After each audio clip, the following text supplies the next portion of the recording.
Сайн байцгаана уу? Энэ 7 өнөгийн шинэ бичлэгээр уулзж байгаадаа баяртай байна. За энэ удаагийн бичлэг та хэдийн харсанчлан Япон ээжүүд ер нь мөнгөө хэрхэн хэмнэж хэрхэн хуримтлалтай болдог талаар хэд хэдэн жишээнүүдийг өөрийнхөө анзаарснараа та хэдтэй хуваалцъя гэж бодсон. Тэгэхээр эдгээр та хэдэд хэлэх гэж байгаа юмнуудыг болохоор би хаанаас олж үзсэн бэ гэх юм бол Японы Окасан но сайфу буюу ээжийн төрөвч гэх юм уу тийм нэртэй нэвтрүүлэг өгдөг байхгүй те. Энийг би сүүлийн үед YouTube дээр орсныг нэлээд их үзээд баг бүх дугааруудыг YouTube дээр орсон бүх дугааруудыг баг үзээд дуусгацсан. Тэгээд эндээс зөвхөн нэг дугаарыг та хэдэд сонирхуулаад яриад өгд юм уу гэснэ. За тэр дугаар дээр нь авах юмч байна, хаях юм байна. Тэгээ яг бүтнээр нь ингээ яриад өгч ихээр бас тийм ч сонирхолтой биш байсан учраас яг өөрийнхөө үзсэн 10 хэдэн дугаараасаа энэ ээжүүд ер нь мөнгөө хэмнэхдээ энэ Японд ер нь яаж хэмнээд байна вэ гэдэг тэр зүйлсийг нь түүж аваад сонирхолтой гэснүүдийг та хэдэд ярьж өгье гэж бодсон. Бичлэг эхлэхийн өмнө та хэдэд анхааруулах нэг зүйл нь юу вэ гэх юм бол ер нь бол шүүмжлэгчдэд зориулж хэлэх юм нь юу гэх юм бол энэ бол YouTube дээр орсон нь саяхан ингээл 1 жил 2 жилийн өмнө ороод эхэлсэн болохоос биш. Яг энэ нэвтрүүлгүүд нь бол 2011 10 оны ч юм уу эсвэл бүр тэрнээс өмнөх үеийн ч юм уу нэвтрүүлгүүд байгаа. Гэхдээ ерөнхийдөө одоо хэмнэж байгаа аргууд нь одоогийнхтой баг адилхан байгаад байгаа байхгүй юу? Тийм учраас одоо наад Япончин сүнж байгаа, эдийн засаг нь муудаж байгаа учраас наад бол чи хэмнэхээс яадын ч юм уу те нэг тиймэрхүү комментууд орж ирнэ гэдгийг нь би бүр ванга шиг мэдж байгаа учраас энэ анхааруулгыг юуны төрөнд хэлж байна. За мөн дээрэс нь энэ нэвтрүүлэгт өөрөө японочууд нь бас шүүмжлэлтэй ханддаг нэг тал нь юу гэх юм бол мөнгө хэмнэхийг одоо яагаад ингэж энэ нийгэмд сайн зүйл мэтэр сурталчлаад байгаа юм бэ? Тэрний оронд мөнгө хэмнэхгүйгээр зүгээр л ажиллаа хийгээд тайван ингэж нэг хэмнээд байх шаардлагагүйгээр амьдрах тэр нийгмийг одоо сурталчлаач, тэр нийгмийг бүтээгээч гэсэн тийм шүүмжлэлүүд бас байдаг. Өөрөөр хэлэх юм бол одоо жоохон ядруухан зүдрүүхэн ингэж гоё амьдарч шүү, ингэж одоо яаж шүү гэдэг ямыг энэ нийгэмд сурталчлаад ингээ хэмнэхэндээ байдаг л зүйл юм шиг сурталчлаад байгаа нь буруу байна гэдэг ямыг бас Япон хүмүүс хэлдэг. Энэ нь бас нэг талаараа авах зүйл мөн. За хоёрдугаарт нь болохоор одоо миний ярих гэж байгаа энэ жишээнүүд дээр хүмүүс жилд одоо 500 йенийг хэмнэхийн төлөө ч юм уу гэд өдөр болгон хичээж байгаа юм шиг тиймэрхүү юмнууд ингээ харагдаад байдаг. Тэгэхээр нөгөө талаасаа хүмүүс жилд 500 йенийг одоо хэмнэх гэж та нар ингэж хичээж байхын хооронд жилд 500 йенийг олдог болохын тулд хичээгээч гэдэг ч юм уу те тиймэрхүү хандлагууд байгаа. Тэднүүсийг бол хэмнэдэг хүмүүс бүгдээрээ мэдж байгаа ч гэсэндээ одоо би ч гэсэндээ мэдж байгаа ч гэсэн бусад хүмүүст зарим зүйлс нь хэрэгтэй болоожин химээгээд хойно ярих гэж байгаа 10 аргыг сонирхуулж ярьж байгаа гэдгийг мань ойлгоорой. За ингээд Япон ээжүүдийн мөнгө хэмнэдэг 10 аргыг танилцуулъя. Эхнийх нь бол 7 хоногоор менюгээ гаргаад тэр менюнийхаа дагуу хоол хүнсээ худалдаж авдаг. Одоо ингээд та хэдийн харж байгаа энэ ээж жишээлх юм бол яг менюгээ гаргаад сууж ийн нэгд өдрийн өглөө өдөр орой хоолнд юу идэх вэ? За мөн дундуур нь амны цугаа алгаж юу идэх вэ гэдгээ бичээд 2 дахь 3 дахь өдөр үзэд нь ингэж байна. Гэхдээ ингэж гаргахдаа нэг чухал зүйлс нь 300 г татсан мах худалдаад авлаа гэж бодох юм бол нэгдгийн болон 5 дахьынхаа хоолндоо 2 хувааж ашиглана гэдэг ч юм уу. За нэг 500 г-аар ингээ бэлтгэгдсэн чинжүү худалдаж авлаа гэх юм бол мөн нэгдгийн болон бүтэн сайнны хоолн дээр энэ хоёрыг ашиглана гэж тооцож байгаа юм. Нэгдгийн болон дөрөвдгийн өглөөний хоолн дээр талх ашиглах бол 2 дахьын болон бүтэн сайнны өглөөний цайн дээр панкейкин гэдэг ч юм уу. Иймэрхүү байдлаар хоолныхоо менюг гаргаад эннийхээ дагуу худалдаа авалтаа хийхээр явна. Ингэхгүйгээр зүгээр яг 7 хоногт нэг удаа явах юм бол илүү юмнуудыг худалдаж авсанаас болоод хүнсний илүүдэл гаргаад нүсийг муутгах. Жишээлх юм бол нөгөө лимон айлын хүрэгчний айл нэг болонд нь ингээ хөгсөрцөн байж идэг гэх нэг тэр инээдтэй мөртөл байгаад байдаг ч тийм. Тийм хүнсний хог хаягдал гарахгүй тул тэгж одоо мөнгөө хаяхгүй тулд энэ хүмүүс маань ингэж менюгээ гаргаж бэлддэг байх нэ. Дээрэс нь мөн бичиж тэмдэглэж явахгүйгээс үүдээд илүү зөте янз янзын юмнууд авчдаг. Тэгээ тэр нь гэр бүлийн одоо эрүүл хооллох хэв маягт нөлөөлнө гэж үздэг учраас яг хэрэгтэй зүйлсээ бичиж аваад гараад явна. За мөн тэдэн төгрөгөнд багтаагаад аваад явна гэдэг ч юм уу те. Тэр мөнгөө өрөвчөндөө хийгээд гараад явдаг. Тэр мөнгнөөс илүү мөнгийг бол супермаркет явахдаа зарцуулахгүй гэсэн төлөвлөгөөтэй гардаг байна. Тэгэхээр энэ 7 хоногт би хүнсэндээ тэдэн төгрөг зарцуулна. Дараа 7 хоногт тэдэг буюу 7 хоногт би тэдэн төгрөг хүнсэндээ зарцуулснаар сард тэдэн төгрөгийг зарцуулна гэсэн тооцоо гаргадаг. За ингээд үзэх юм бол ерөнхийдөө айлууд бол тухайн үед 2011 оны үед бол 2005 сая буюу 25 мянган йенийг 30 мянган йенийг ингэж зарцуулдаг гэсэн ерөнхий нэг үндсэн юм байгаад байгаа юм. Тэгэхээр ингэж сарынхаа одоо хүнсний зардлаа гаргаж авч яг тэрийгэ ягштал барьдаг байх нэ. Тэрнээс илүү бол одоо хүнсэндээ зарцуулахгүй байх нь чухал гэж үздэг. За ингээд дэлгүүр явах маань ерөнхийдөө тодорхойллоо шүү дээ. 7 хоногийнхаа меню гаргацсан юу авах вэ гэдэг нэрнүүдээ гаргаад зургийг авчлаа. Одоо харин хаашаа ямар дэлгүүр рүү явах вэ гэдгээ бас тодорхой болгодог. Ерөнхийдөө Япон ээжнэр бол хаана юу хамгийн хямдхан байгаа вэ гэдгийг мэддэг. Манай Монгол ээжүүд ч гэсэн ерөндөө тэгдэж штэ. За тэр хүнсний захад очих юм бол нарийн ногоонууд хямдхан байдаг. Тэнд очих юм бол тараг хямдхан байдаг гэдэг ч юм уу те. Тиймэрхүү байдлаар бас адилхан энд зохицуулалтаа хийдэг бахнэ. Харин манай ээжүүдээс нэг одоо ондоо байдаг зүйл нь энд онцлог нь дэлгүүр хаахаас өмнө оройхон тийшээгээ дэлгүүр рүү очих юм бол тэнд одоо хямдарсан баруунууд нэлээх байдаг. Яагаад гэвэл энд жоохон махны үнэтэй байдгаас болоод махаа жоохон хямдарсан бахт нь аваад тэгээд хөрөгчөндөө ичдэг байхгүй. Яагаад энд орой болохоор хямдарсан байдаг гэх юм бол нойтон мах багаар зардаг байхгүй юу. Манайх шиг юм том хиллээр нь 2 хиллээр нь 3 хиллээр нь эсвэл 10 хиллээр нь ч юм аваад жижигхэн болгоод хөлдөөн гэж байдаггүй. Дандаа нойтон махнуудыг 200 г-ыг ч юм уу 300 г-ыг зарж идэг учраас тэднүүс нь хугацаатай байдаг. 2 төрлийн хугацаатай. Нэг хугацаа нь яг хугацаанд дуусгаа. Нөгөөх нь яг тэр хугацаанаас өмнө идэж дуусвал ерөнхийдөө амт шимттэй байна гэсэн 2 хугацаа. Тэгэхээр яг хугацаанд дуусж байгаа бараануудаа 20-30% ч юм уу эсвэл тал үнээр нь зараад эхэлцдэг орой дэлгүүр хахаас өмнө. Хэрвээ хугацаанд дуусгаад байхад хямдрал зарлаад хүн авахгүй байх юм бол тэрийг бол одоо хайдаг.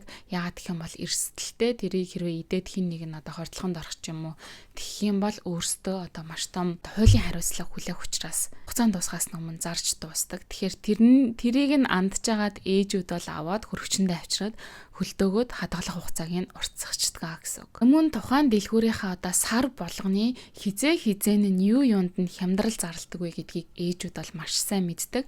Одоо жишээлх юм бол миний очдог супермаркет сар болгон эсвэл заримдаа 7 хоног болгон яг энэ бүтээгнүүд нь одоо 130 йен байдаг бол 88 йен болж хямдарнаа зөвхөн энэ 7 хоногт те. Тэнгуудаа эх 7 хоногт нь өөр бараанууд хямдарна гэдэг. Тэгэхээр тэр том зурагт хуудсуудыг нь би гэртээ авчирж агаад эх 7 хоногт юу идэх вэ гэдгээ тэр зурагт хуудснуудын хямдарсан бараануудыг харж агаад менюгээ зохиох юм бол бас илүү хямдхнаар нэг оройны ч юм уу нэг өдрийн хоолны зардал гарна гэсэн үг байхгүй юу. За ингээд хэрвээ би менюгээ сайн гаргаад дээрэс нь яг хямдхан дэлгүүрлөгөө явж очиод яг хямдарсан бараагаа худалдаж авч чадах юм бол би хэрвээ гадуур хооллоо гэх юм бол одоо энд дунджаар нэг хүн 800 йенээс дээшээгээ за нэг 1500 йены хооронд өдрийн юм уу оройн хоол идэнэ гэж үзэх юм бол энд ээжүүд за нэг хүний бараг 200-300 йенээр ч юм уу заримдаа бараг 100 йен одоо 100-150 йенд багтаагаад ингээ хийчих чаддаг байхгүй. Тэгэж тооцоогоо гаргаад би одоо ямар хэмнэлт хийж чадчихэв вэ гэдгээ өөрсдөө мэдэж тэгээ тэрнээсээ бас кайф авч хэмнсэн мөнгөө цаашаа хийж хоримтлал үүсгэдэг гэсэн үг. За 3 дугаарт нь бол санхүүгийн хөтлөлтийн тийм уламжлалт дэвтэр буюу Kakeibo гэж байгаа тэрийг хөтэлдэг. Энийг бол ер нь нэлээд харж исэн янз янзын бичлэгэн дээрээс ч юм уу эсвэл янз янзын нэвтрүүлгүүд дээрээс ээжнэр одоо энийг яаж хөтэлж байгаагаа харуулдаг. Тэгээ янз янзын хөтлөлтийн аргууд байдаг. Янз янзын дэвтэрнүүд одоо номын дэлгүүрүүд болон бичиг хэргийн дэлгүүрүүдэд бас нэлээд тавигдсан байдаг. Энэн дээр яадаг вэ гэх юм бол сар болгоныхоо бүх орлогуудыг бичдэг, мөн зарлагуудыг ч гэсэндээ нэг бүрчлэн бичиж явдаг. Цард манах хүнсэндээ тэдийг зарсан байна. Байрны зээлэндээ аль эсвэл байрныхаа түрээсэндээ тэдийг төлдөг. Газ, ус, цахилгаан гэд бүгднийг тооцож гаргаж яваад сарын орлого зарлагынхаа тооцоог үргэлж бичиж тэмдэглэж явдаг. Эндээсээ манай гэр бүл одоо яг юунд хамгийн их мөнгө зараад байна вэ? Юунаасаа одоо хэмнэлт хийгээд хуримтлалтаа хийх боломжтой байна вэ гэдгээ олж хардаг гэсэн.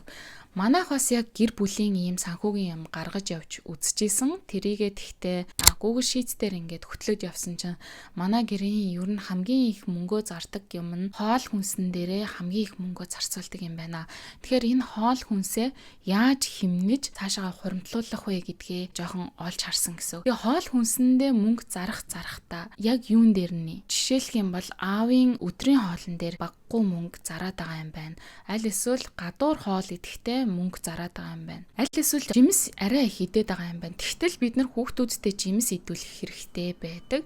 Тэгвэл одоо яаж энэ жимснийхаа зардлыг арай жоохон багасгах вэ гэж бодох юм бол ийм аргууд байгаа юм байна гэдгээ олж мэдэх. За мөн гадуур явж байхдаа ус ундаа цайг жоохон бас аваад байдаг талтай тэднүүсийнхаа хөдөлгөөнийхөө мөнгийг бүр ингээд танахын тулд жишээ нь хүн болгон өөрийн гэсэн усны савтаа явах, хүүхдүүд тусдаа өөрсдийн усны савтаа ядаж аавж ерөн дундаа нэг усны савтаа явах гэдэг ч юм уу те. Тэгээд гэртээ цайгаа хандалж бэлдэн те. Японочууд чинь мөгийгээд ургамлын гаралтай кафенго цай уудаг будааны тэрийгэ 2 литрийн усны саванда хийгээд 2 шигийг хийгээд 2 цаг босны дараагаар гаргаж ирээд одоо өөрсдийнхээ усны саванда хийгээд аваа явах юм бол бид нар нэг удаагийн 700 мг-тай цайг худалдаж авахд 150 йенийг зарцуулдаг бол хэрвээ ингээд усныхаа саванда усаа хийгээд аваа явах юм бол тэр цайгийг чинь бид нэр бараг 1 сар орчим хэрэгэлдэг. Тэрийгэ 300 йенээр худалдаж авдаг аахгүй. Гэх мэтээр ингээд яаж юм хэмнэлтийг үүсгэж болох вэ гэдэг дээрээ энэ японочууд чинь маш их ажилдаг. Тэгээд дээрэс нь ийм зөвлөгөөнүүд ч гэсэндээ маш их байдаг аахгүй. Хаасаагүй ингээд хэмнэлт гэсэн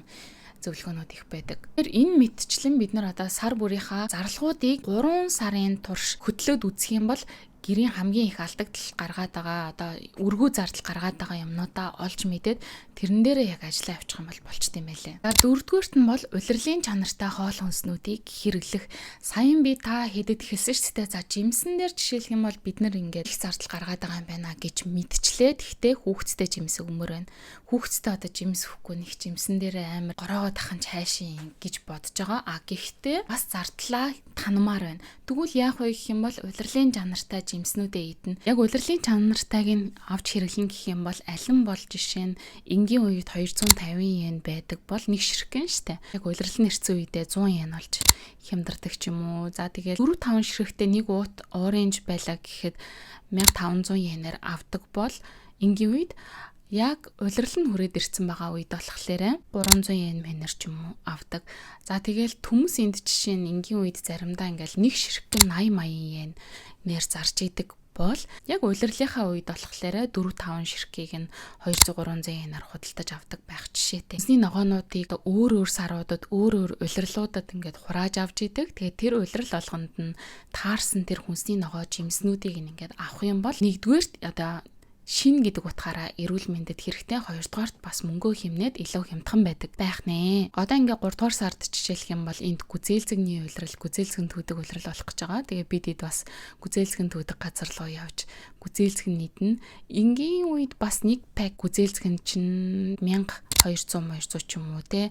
Хямдхнууд нь 800 гэдэг бол яг гүзээлзэгэн түүдэг тэр улиралтай болохоор нэг 400 500 йенээр олж иддэг байх жишээтэй. Тэгэхээр яг тэр үед нь тэр ногоо, тэр жимснүүдийг нь аваад идчих юм бол бас нэг асуудал шийдэгдэж байгаа гэсэн.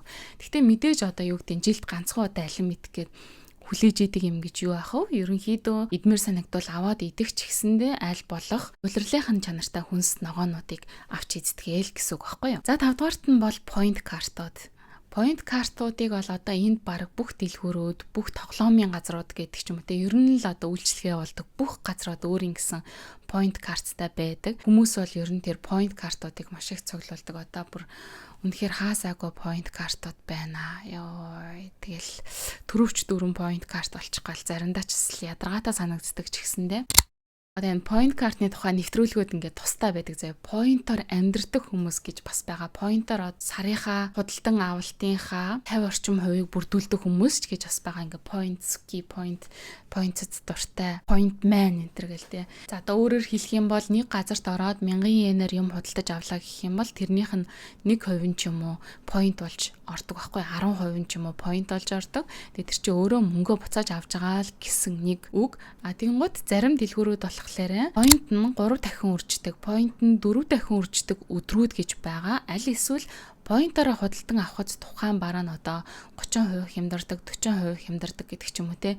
Тим өдрүүд байдаг. Тэгэхээр энтхийн эзэгтэй нэр гэлтгүй эрэгтэй одоо ганц бие эрэгтэй хүмүүс ч юм уу те. Тэд нар яг энэ point нь 3 дахин үржигддэг, 4 дахин үржигддэг өдрүүдэд очингуудаа 1000 yen-аар юм худалдаж авангуудаа 400-500 point буцаагаад авчдаг гэсэн үг байхгүй. Тэгэхээр өөрөөр хэлбэл би тэрийг одоо бараг 50%-аар хямдруулж авч гинэ гэсэн үг байхгүй юу. Тэгэхээр тийм өдрүүдэд нь очингуудаа ихэвчлэн драгсторууд буюу ахуйн бараа зардаг одоо юу гэдэг тийм ер нь ахуйн бараа гэх юм да тий. Ахуйн бараа зардаг дэлгүүрүүдэд очихдаа тэд нэр ер нь юм поинтны урамшуулалтаа өдрүүдэд очиод сарын хэрэгцээнийхээ угаалгын нунтаг бараа, савн, одоо савн шампунь тиймэрхүү юмудаа бас бодлоод авчдаг байх жишээтэй. 6 дугаарт нь бол ээжүүд хэрэггүй юмаа зараад зарим юмнуудыг хуучин юм худалдаж авахаасаа имээдэггүй.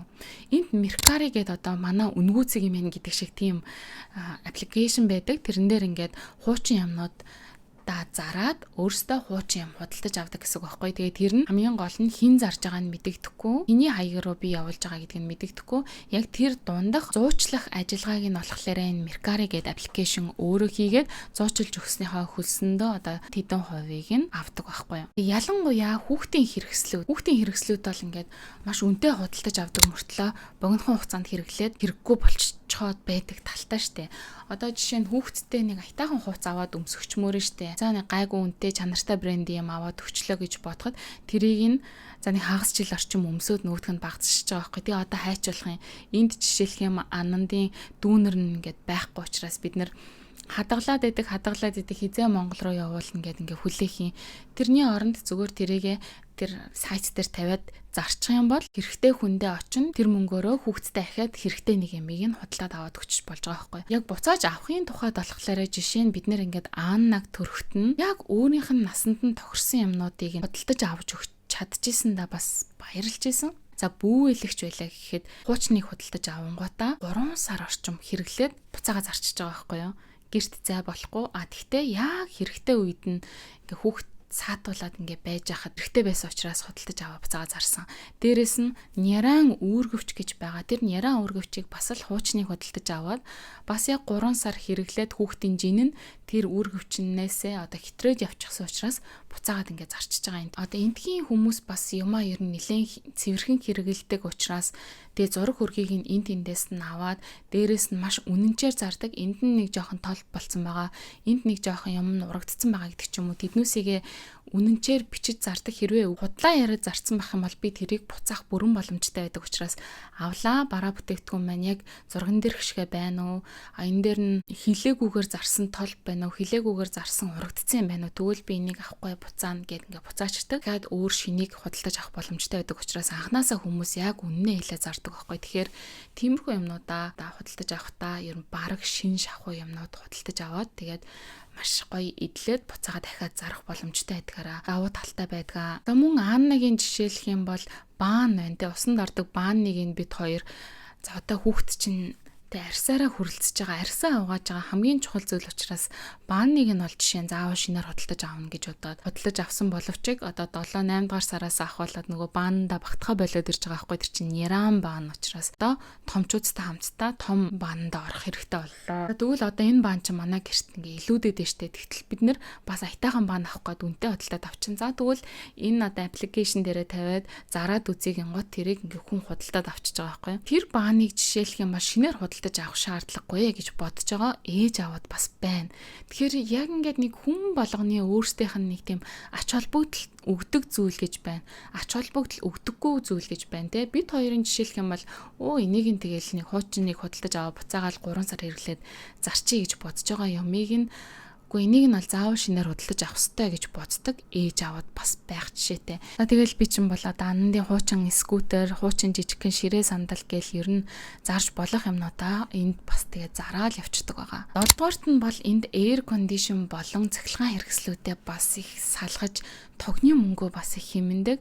Энд чинь та хэд мэдж байгаа бах пар гэж юм байдаггүй. Гэр орноо бол дулаахан байлгахын тулд air condition ашигладаг. Тэгээд мөн сэрүүхэн байлгахын тулд 100 болоход гэрээс ирээцүүлэхийн тулд air conditioner ашигладаг. Тэгэхээр air conditioner одоо маш их хүчин чадлаар ашиглана гэхээсээ илүүтэйгээр гэртээ дулаахан хувцас өмсөхийг илүүд үздэг. Би бол жишээ нь Монголд байхдаа гэртээ бол за нэг жоохон муудаж байгаа хувцснуудаа ч юм уу өмсөөл гэрийн хувцас гэж огт худалдаж авч үзэж байгаагүй байсан бол энд хүрчрээд өвлийн дулаахан гэрийн хувцас зуны одоо салхи болон хөлс сайн нэвтрүүлдэг гэрийн хувцсыг худалдаж авдаг болж өөрчлөгдсөн байх жишээтэй. Энэ нь өөрөө тогныхоо мөнгийг хэмнэж байгаа бас нэг арга нь болоод байгаа байхгүй юу. Тэгээд дээрэс нь угаасаа air conditioning нь одоо маш их хүчээр ажилуулад гэрээ халуун болгосон ч гэсэндээ бас амар гэрээг хуурайшуулдаг учраас ерөнхийдөө дундаж температур дээр нь тавиад дулаахан хувцлаад байх юм бол одоо гэрийн агаарыг хит хуурайшуулахаас сэргийлж байгаа гэсэн. Гэрийн агаар хит хуурайшснаас болоод молоо хуурайшиж, үс хуурайших, арьс хуурайших гэл маш олон бас сөрөг талуудтай байдаг учраас энэний одоо тэр балансыг олно гэдэг нь бас жоохон хэцүү байдаг. Тэгээ тэрэн дээр нь багаар суралцчил явж байгаа. Одоо хүртэл нэг сайн бас чадахгүй л байгаа. Зарим Япон хүмүүс бол бүр энэ air conditioner-аас халахчаа байж идэм байлаа. Ер нь дулаахан хувцас өмснө. Зун бол одоо сэрүүхэн малчуурнуудыг зүүн дээрээ тавих. Аль эсвэл air conditioner өөрөө маш их цэхлгаан иддэг учраас оронд нь арай жоохон цэхлгаан баг эздгээр нь синс ажиллуулах гэдэг ч юм уу те. Мөн дээрэс нь ээжүүд одоо ан найт хоёр шиг ингээд өржөнгөө гэртээ байдаг ээжүүд жишээ нь хүүхдээ өдөр гадуур илүү авч гарахыг илүүд үздэг. Тэгэж air conditioner ажиллуулахгүйгээр бас мөнгө хэмнэж байгаа гэж үзэж байгаа нэг арга боловч түүний цаана мэдээж хүүхдээ одоо гэртээ өдөржингөө байлгаал хөлийг ингээ хориод ахын оронд гадаа гаргаж алхуулах аль эсвэл янз янзын одоо үнэгүй байдаг тоглоомын төв дээр очиж хүүхдүүдэд тоглуулж олон нийтэд одоо нийгэмшүүлэх гэдэг ч юм уу те янз янзын юм сургах гэсэн давхар санаатаагаар гэрээсээ гадуур өдрийг өнгөрүүл янз янзын аргуудыг бас хэрэгэлдэг. Тэгээ одоо тэгж гадуур яваад байна гэдэг чинь өдөр болгонд тэгж яваад байгаа гэсэн үг биш ээ те. Нэг 7 хоногийн 2 өдөр нь гадуур одоо найзуудтайгаа уулзаж цэцэрлэг түрээлэн тоглох аль эсвэл тоглоомын төвөз дээр явж тоглох гэдэг ч юм уу те. Тиймэрхүү байдлаар зохицуулж байгаа л гэсэн үг. 8 дугаарт нь бол усаа дахин ашиглах, усаа мөн хэмнэх аргуудыг янз янзаар эрэлхийлж идэг. Жишээ нь энд бол айлууд за 7 хоногт ядаж бол 3-4 удаа офуро буюу халуун вананд суудаг. Бүгдээрээ шүршүрт орсныхаа дараа халуун ваннанда ээлжлээд ордог байхгүй юу? Нэг гэр бүл нэг л ванны усанд ордог гэсэн. Яагаад гэх юм бол бүгдээрээ шүршүрт ороод биеэ цэвэрлсэн хойно орж байгаа учраас цэвэрхэн гэж үзнэ. Тэгээд тэр ванны ус бол нэг 40-42 хэмээн халуунтай байдаг учраас орой унтахын өмнө орснараа бид нар бүгдээрээ өдөржингөө одоо хичээл сургуультай явах нь яваад, ажилдаа явах нь яваад бие нь ядарсан орж ирж байгаа. Тэгээд бие амраах дээрэс нь бодисын солилцоог сайжруулах гэсэн одоо хоёр зорилготойгоор халуун ваннанда бүгдээрээ заавал орцгоодгоо. Сайн би ходоодны дууранд орсон бохгүй юу? Тэр эмнэлэг дээр очиход жишээ нь орой халуун ваннанда орж идэх юм бол ходоод гидсний үйл ажиллагаа ч гэсэндээ ингээ сайжирж ирдэг гэж байгаа. Тэгэхээр ер нь бол бодисын солилцоо сайжруулна гэдэг үүднээсээ халуун ваннанд орж байгаа. Ингэж халуун ваннанд орсон усаа одоо хайчуулах вэ гэдэг асуудал байгаа шүү дээ. Доошогоо тэр усыг гойжуулчихна гэхээр үнэхээр хайран санагдаж байгаа. Тэр чи одоо хэдэн литр усанд орд юм дээ? 200 литр метр юм уу? Тэнгууд тэр усаа маргаашийнхаа ч юм уу угаалгын машинда шууд угаалгын машин руу холбоод тийшээ усаа татдаг тийм технологиуд байдаг болсон. Тэр технологиг хараахан одоо гэртээ суулгаж амжаагүй байгаа ах юм бол түнхөнгөөр зөөгөөд ашиглацдаг. За мөн дээрэс нь Японы бас нэг сонирхолтой онцлогтой зүйл нь юу вэ гэх юм бол өмнө нь би бас нэг бичлэг дээр хэлжсэн. Энд газар усаа халаадаг учраас ус маань газар ингэж халах хүртлээр аггүй хугацаа шаарддаг. Тэгэхээр хүүхдүүдийнхээ гар хөлийг жишээ нь угаахтаа ингээд дандаа хүүтэн усаар угаагаад амаргүй байна. Усаа жоохон халааж иж угаамаар байна. Одоо бид нар өөрсдөө бол яг хүүтэн усаар угаачаа хаачж болж байхад хүүхдүүдийнхээ нүүр амыг угаахтаа усаа халаах хүртэл тэр гоожж байгаа хүүтэн усыг яах вэ гэж ээжүүд бас боддог. Тэрийг нь одоо тосож аваад дараа нь галтгооны халчуур малчуурыг ч юм уу угаахтаа зарцуулдаг байх нэ. За тэгээд 9-дүгээрт нь бол энд дугуун хэрэглээ маш их өндөртэй. Дугуун зам нь өөрөө маш гоё байдаг. Дугуун хэрэглээ соёл нь өөрөө их байдаг учраас тэгээд цэцэрлэг сургуульд нь хөргөж өгөх, за мөн ойр зургийн хүнсээ цуглуулах, ийш тийшээгээ дүүрэг мөрөглөө явах, ажлаа амжуулах тиймэрхүү юмдаа бол дугуйг маш их ашигладаг. Ингэснээрээ өөртөө бас бензиний мөнгө хэмнэж байгаа гэсэн үг байхгүй юу? Хэдийгээр одоо дугуйгаар яваад байна гэдэг нь тэр аль машингүй гэсэн үг биш байхгүй юу? Ойр зургийн ажлуудаа амжуулахдаа машин хөдөлгөөж бензин идүүлэхийн оронд өөртөө бас өндөө буюу Асгал хөдөлгөөн хийнгээд мөнгөө хэмнэнгээ дугуйтаа яваад юмнуудаа амжуулдаг гэсэн үг. Тэгэхээр энд чинь бас эмээ өвнөр ч гэсэндээ ийшээ тийшээ явахдаа дугуугаар ажлаа бас амжуулдаг. Аавууд ч гэсэндээ хэрвээ ойрхон ажил мэржил байдаг байх юм бол дугуугаар ойр зур яваад одоо галтрагныхаа мөнгө төгрөгийг хэмндэг тийм юмнууд байгаа. Жишээлх юм бол би одоо Анандын цэцэрлэгч манай гэрээс 2 км орчмын зайтай байдаг байсан. Тэгээд ер нь бол их хөвчлэн Анандыг автобусаар хурж ирээд аваад буцаагаад хүргөөд өгчдөг байсан ч гэсэндээ үргэлжлүүлээд хүүхд тарах төвдөө явах юм бол би заавал орой очиж авдаг байсан байхгүй. Тэгээд очиж авахтаа болохоор би дандаа дугуйтай авчдаг байснаа. Яг төгсөх жилд нь би жирэмсэн байж таарсан учраас дугуй унах боломжгүй болоод тэгээд бас 2 км газар алхаад буцаж хурж ирээд ингэж явхад бас тооноос моноос өгөх гээд дандаа өдөр болгон тэгэж явах боломж байхгүйсэн учраас автобусаар явдаг байсан. Ингээд автобусаар явхад наашаа цаашаа явахт нь 350 yen гээд өдөр болгон гардаггүй байсан зардал маань одоо намайг жирэмсэн байхад гарч ирж исэн. Тэгэхээр тэр бол бас л ингээд одоо гэр бүлийн сарын ингээд төсөв дээр нэмж орж ирж байгаа зардал болж исэн. Тэгэхээр дугуй бол яалтчгүй бас л хэмнэлт байсан байгаа байхгүй юу? За ингээд хамгийн сүүлийнх нь буюу 10-т нь хэлэхэд ерөнхийдөө хувцас сунаар нэг ээж тэгж хэлжсэн байхгүй юу? Ганцхан бие байгаа штэ надад. Ганцхан биеинд хэдэн хувцас хэрэгтэй юм бэ? Ерөнхийдөө бол би энэ одоо өдөр тутмын ээжийнхээ амьдралдаа яг 3 сет хувцас хэрэгэлдэг. За нэг өдөр тутмын хоол хүнс мөс цуглуулахад ингэж явдаг. Чухал одоо уулзалтуудаа ингэ явцдаг. Бусад энгийн үедээ ийм хувцас өмсдгөө гэд. Ингээ 3 төрлийн хувцас харуулж исэн. Би бол яг ингэж чадахгүй ч гэсэндээ зарим хүмүүс бас яг энийг хэрэгжүүлж явж мөнгө хэмнэхнийг аргаа болгож чаддаг нь авууштай.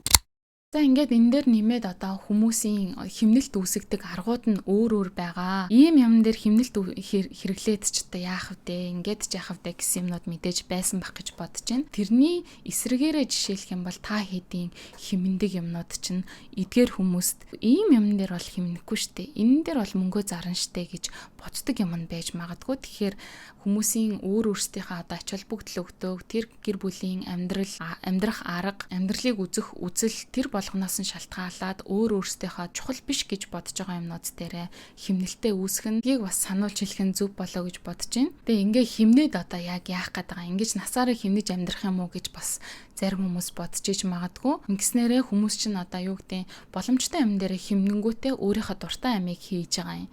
Тэр мөнгөөрөө. За мөн дээрэс нь байшин худалдаж аавна, хүүхдүүдийнхээ их сургууль, коллежийн мөнгийг нь цуглуулна.